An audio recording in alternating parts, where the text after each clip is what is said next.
Before the world knew him as a leader, before history wrote his name in bold, there was just a boy from Tikrit, shaped by pain, discipline, and ambition. This is the Saddam Perspective. Saddam Hussein was born on April 28, 1937, in Aluja, a small village near Tikrit.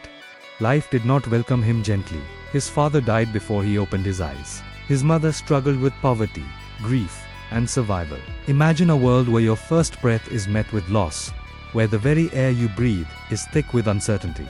This was the world that greeted Saddam. No celebrations, no inherited comfort, just a fight for existence from day one. In this small sun-beaten village, the story of one of the 20th century's most formidable figures began not with a roar but with a silent struggle against the harsh realities of a life that had already dealt him a cruel hand. His mother, Sabha, was left to navigate this world alone, a young widow, trying to raise a son amidst crushing poverty. The weight of this environment would press down on young Saddam, molding his earliest perceptions of the world. His early years were filled with hardship.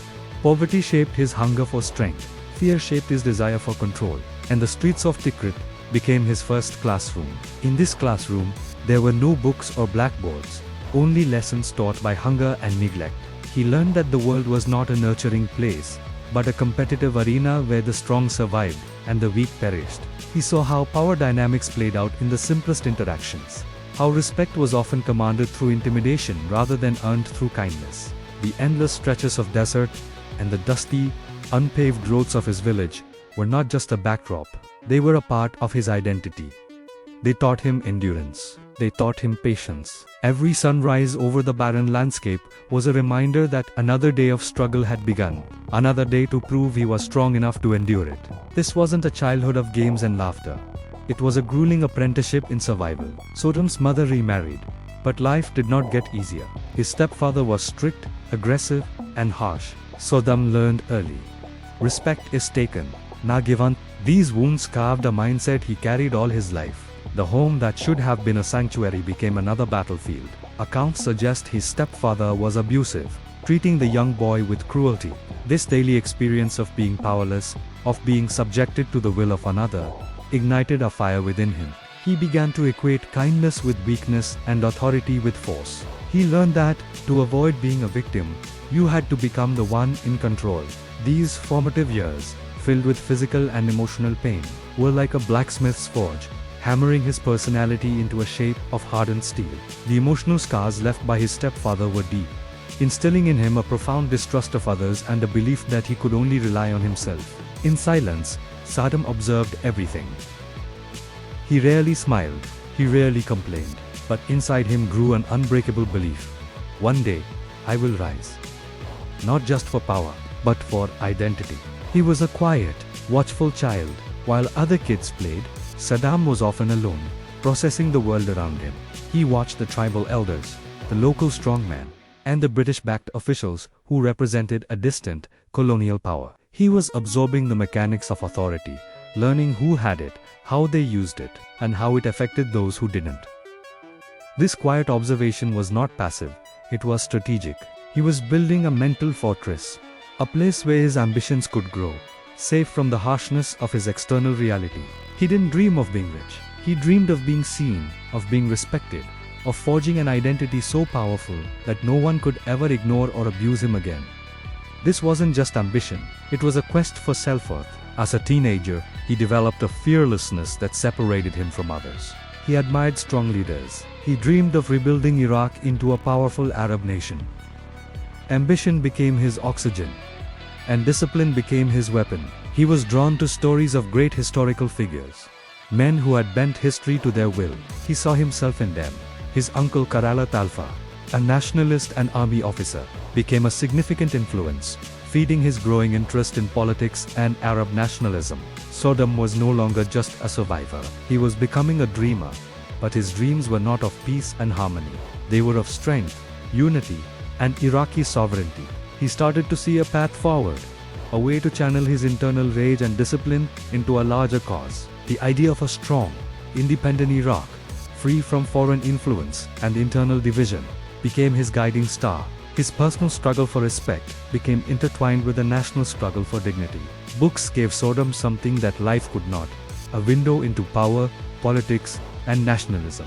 He studied Arab history, guerrilla warfare, and revolutionary ideologies. He believed, if a man has the will, even destiny bows before him.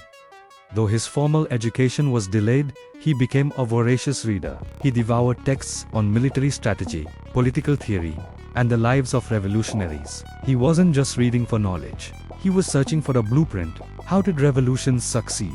How was power seized and, more importantly, held? He was particularly drawn to the writings of Michel Aflaq, a founder of the Ba'ath Party, which promoted a secular, pan-Arab nationalist ideology. Saddam didn't just absorb these ideas, he adapted them, filtering them through his own harsh life experiences.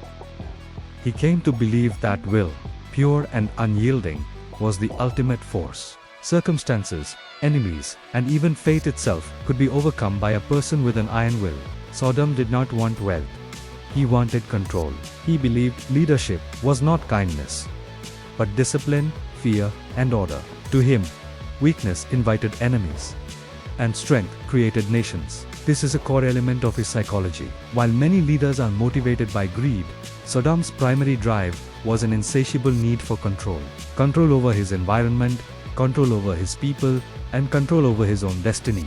He saw the world in stark, binary terms. You were either in control, or you were being controlled. There was no middle ground.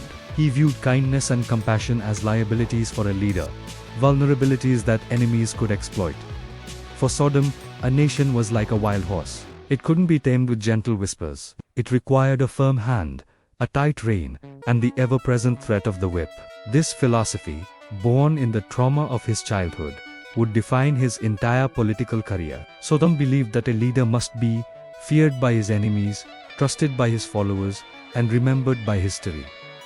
His philosophy was shaped not by theories, but by scars. This three-part creed was the foundation of his rule.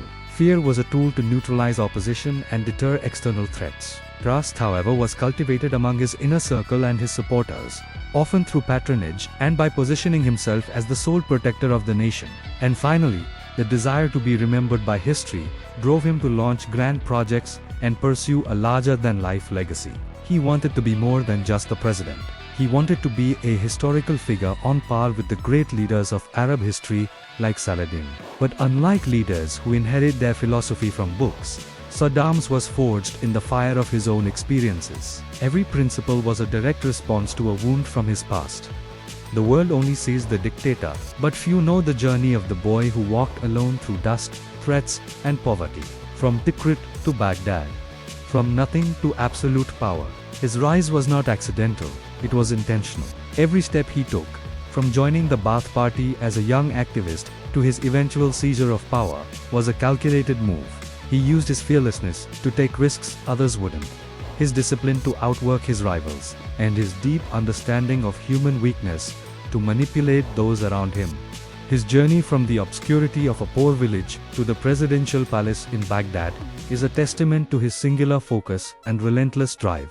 It was a climb fueled by resentment, ambition, and a profound belief in his own destiny.